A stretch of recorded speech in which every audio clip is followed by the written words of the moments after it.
السلام علیکم ورحمۃ اللہ وبرکاتہ۔ عزیزان گرامی القدر، آج پھر آپ کی خدمت میں نبی مہربان صلی اللہ علیہ وسلم کے دو ایسے رفقا کا ایمان افروز واقعہ لے کر حاضر خدمت ہوا ہوں، جنہیں تاریخ وہب رضی اللہ بن قابوس مدنی اور حارث رضی اللہ بن عقبہ مدنی کے نام سے جانتی ہے۔ یہ دونوں چچا بھتیجا تھے۔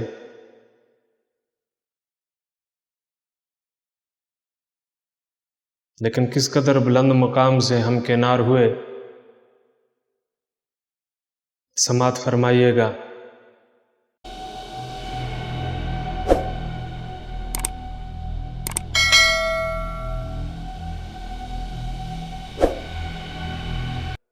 سامعین گرامی القدر،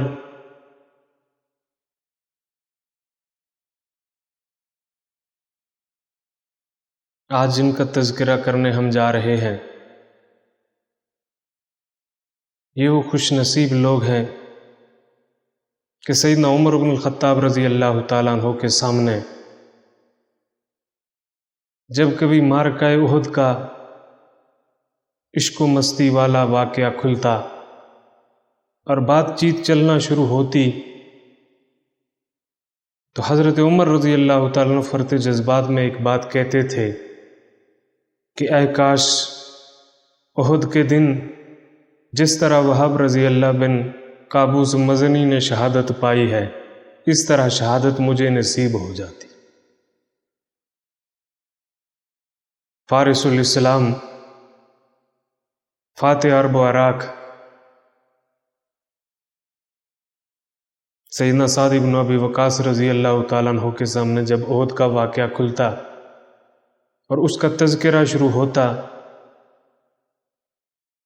تو حضرت سعد بن ابی وقاص رضی اللہ تعالیٰ عنہ فرمایا کرتے تھے کہ اے کاش اس دن جو وہب بن قابوس رضی اللہ تعالیٰ عنہ کے مقدر میں آیا وہ مجھے مل جاتا۔ تو گرامی القدر سامعین، یہ عرب ہی کے قبیلے سے تعلق رکھنے والے بدوی تھے، دیہاتی آدمی تھے۔ مدینے کے اندر اکثر آ کر اپنا مال مویشی بیچتے تھے، اور اسے بیچنے کے بعد جو مال و متاع ملتا وہ لے کر واپس اپنے پہاڑوں پہ چلے جاتے۔ ایک دن مدینے کے اندر آئے ہیں اور مدینے کے اندر عجیب سنسناہٹ دیکھی، خاموشی دیکھی ہے، ایک سکوت طاری ہے، اور مرد نظر نہیں آ رہے، صرف بچے نظر آ رہے ہیں، چیدہ چیدہ عورتیں نظر آ رہی ہیں، اور باقی دیکھنے کو کوئی نظر نہیں آ رہا۔ حضرت وہب رضی اللہ تعالیٰ عنہ نے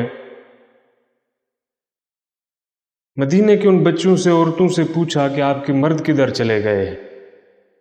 انہوں نے بتلایا کہ نبی دو عالم صلی اللہ علیہ وسلم کے ساتھ مشرکین کے ساتھ کسی معرکہ آرائی کے لیے احد کی طرف سفر فرمایا ہے۔ بیچنے تو بکریاں آئے تھے، لیکن وہاں سے چلے ہیں، اپنی بکریاں بھی ساتھ لی ہیں، اور احد کے میدان کارزار کے اندر پہنچ گئے۔ جب احد کے میدان کے اندر پہنچے، نبی مہربان صلی اللہ علیہ وسلم کے ساتھ ملاقات فرمائی ہے۔ اللہ کے نبی صلی اللہ علیہ وسلم نے اسلام کی دعوت دی اور ایمان سے مشرف ہو گئے، دونوں چچا بھتیجا۔ جب اسلام قبول کیا ہے، اسی اثنا میں جنگ بھی چھڑ گئی ہے۔ اور صحابہ کرام علیہ رضوان فرماتے ہیں کہ جب پہلے مرحلے کے اندر ہم مشرکین کے ساتھ بھڑے ہیں تو جس کی شمشیر خارا شگاف نے ایسے جوہر دکھائے ہیں کہ ہم سب عش کر اٹھے، وہ حضرت وہب بن قابوس مزنی رضی اللہ تعالیٰ عنہ تھے۔ اس انداز کے ساتھ لڑے ہیں کہ وہ عظیم المرتبت صحابی، وہ فن حرب و ضرب کے ماہر صحابہ فرماتے ہیں کہ ہم ان کی اس لڑائی کو دیکھ کر، ان کی اس شمشیر کے جوہر دیکھ کر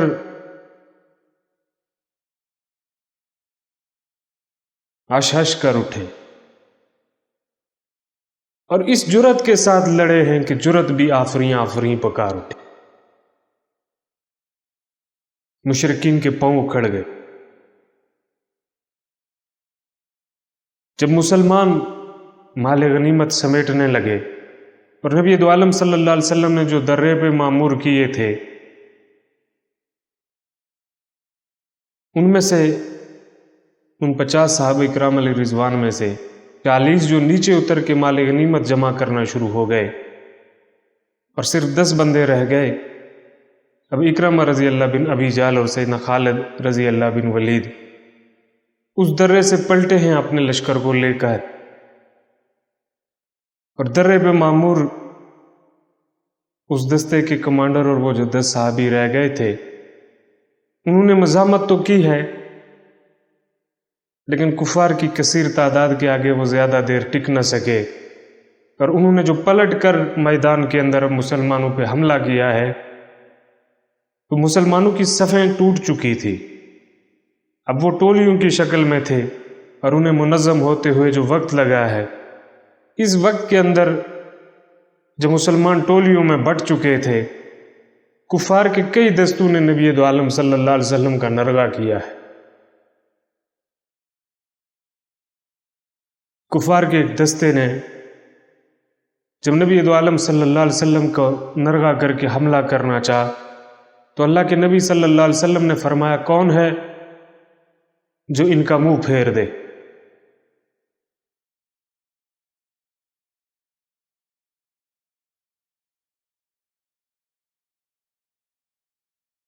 حضرت وہب بن قابوس اٹھے، عرض کیا، یا رسول اللہ صلی اللہ علیہ وسلم میں خاکسار یہ خدمت سر انجام دوں۔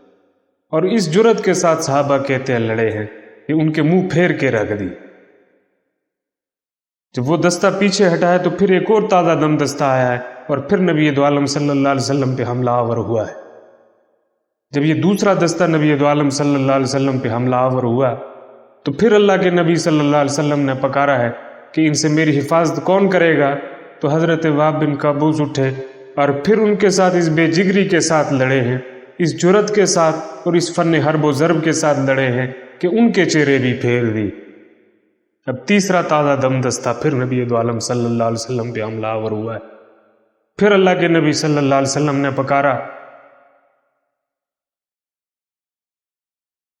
کہ کون حفاظت کرے گا؟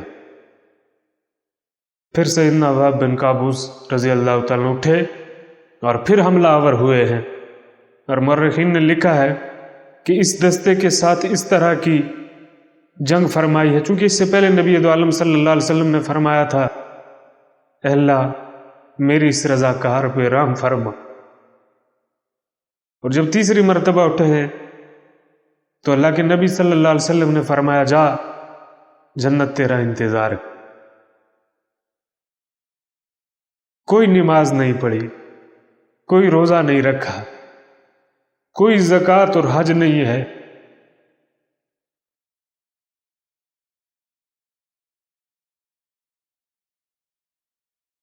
صرف نبی مہرباں صلی اللہ علیہ وسلم کا کلمہ پڑھا ہے۔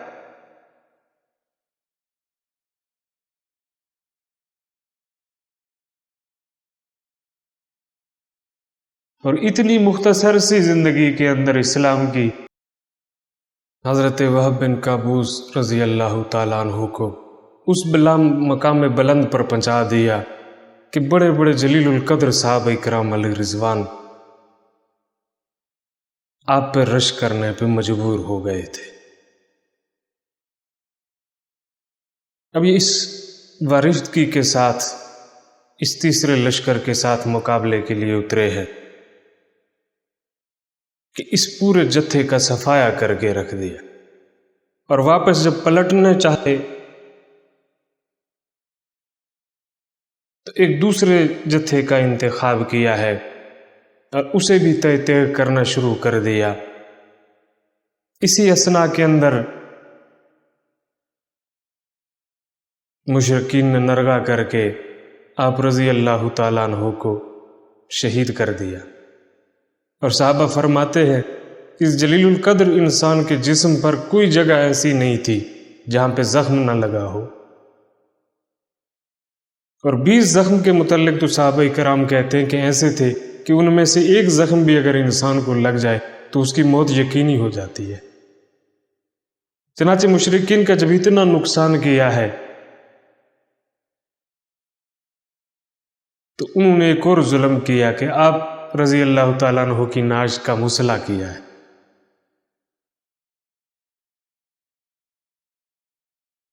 آپ رضی اللہ تعالیٰ عنہ کے کان کاٹے، آپ رضی اللہ تعالیٰ عنہ کی ناک کاٹی، جسم کی بوٹی بوٹی کاٹ کے پھینک دی۔ اب جب یہ حال آپ کے بھتیجے نے دیکھا، چچا کی اس حالت کو دیکھ کر وہ بھی دیوانہ وار میدان میں اترا ہے، اور وہب بن قابوس کی یاد تازہ کر دی۔ صحابہ فرماتے اس نوجوان نے بھی شمشیر خارا شگاف کے وہ جوہر دکھائے ہیں کہ ہم پھر آشش کر اٹھے۔ چنانچہ مشرکین نے نرغا کر کے اس نوجوان کو بھی شہید کر دی۔ کتنی اسلام کی مختصر زندگی پائی ہے اور کتنا مقام بلند پایا ہے۔ مورخین اس سے پہلے بھی خاموش تھے، اور غزوہ احد کے اس دن کو چھوڑ کر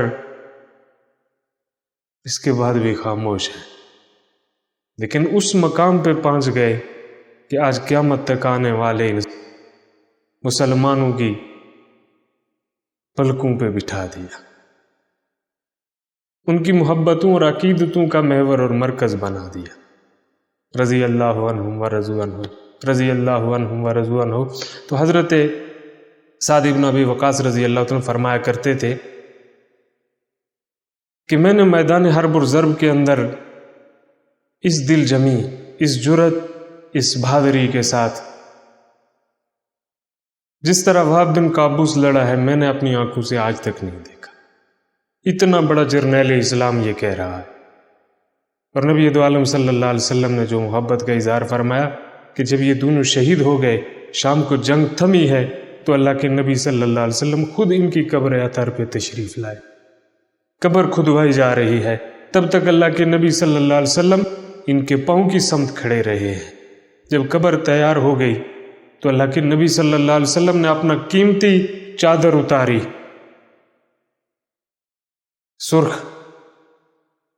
بوٹیوں والی چادر اتاری ہے، اور وہب بن قابوس رضی اللہ تعالیٰ کا کفن بنایا ہے۔ اب یہ چادر کم پڑ گئی۔ جب یہ چادر کم پڑی ہے تو اللہ کے نبی صلی اللہ علیہ وسلم نے گھاس کٹوایا ہے، اور آپ رضی اللہ تعالیٰ عنہ کے پاؤں کی طرف وہ گھاس ڈلوایا۔ پھر تدفین کے بعد اللہ کے نبی صلی اللہ علیہ وسلم نے ہاتھ اٹھا کے دعائیں خیر کی ہے، دعائیں دی ہیں، محبت اور وارثگی کا اظہار فرمایا ہے۔ اس بنیاد پہ سیدنا عمر رضی اللہ تعالیٰ بھی کہا کرتے تھے کہ کاش جو وہب رضی اللہ بن قابوس کے مقدر میں آیا وہ مجھے مل جاتا، کہ نبی دو عالم صلی اللہ علیہ وسلم نے کس قدر محبت سے قبر اطہر میں اتارا ہے، کس طرح محبت کے ساتھ تدفین فرمائی ہے۔ اس سے پہلے جب میدان کے اندر اترتے رہے تو ان کے جوہر دیکھ کر اللہ کے نبی صلی اللہ علیہ وسلم کس طرح خوشی کا اظہار فرماتے رہے، مسرت و انبساط سے دو چار ہوتے رہے۔ تو اس بنیاد پر سیدنا عمر رضی اللہ تعالیٰ بھی کہا کرتے تھے اے کاش احد کے دن مجھے وہب بن قابوس کی طرح شہادت نصیب ہو جاتی۔ زمین گرامی القدر اللہ رب العزت ہمیں ان کی محبت نصیب فرمائے۔ ملتے ہیں ایک اگلی نشست میں نئے کردار کے ساتھ، تب تک اجازت دیجیے۔ فی امان اللہ، السلام علیکم۔